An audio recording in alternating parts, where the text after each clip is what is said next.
अपने मम्मी के समझाइला। रोज रोज तना मारे हमका दहेज के, रोज रोज तना मारे हमका दहेज के।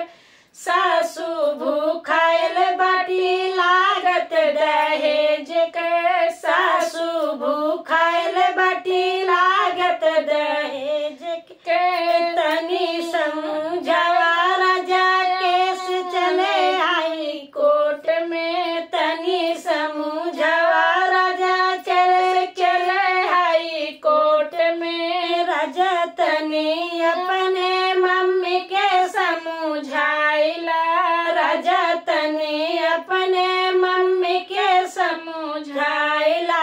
रोज रोज लाजी राजा हमसे मुँह भाई के, रोज रोज लड़े राजा हमसे मुँह भाई के।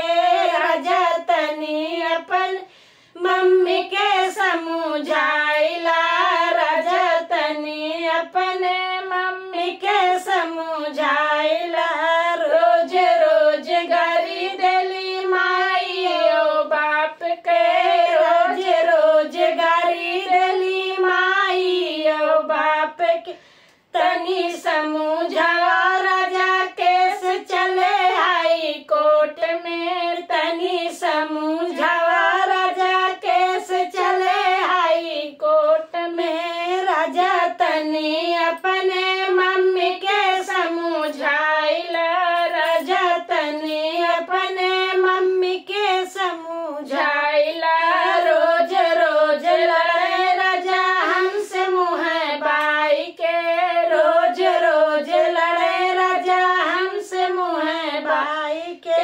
राजा तनी अपने मम्मी के समझाइला, राजा तनी अपने मम्मी के समझाइला।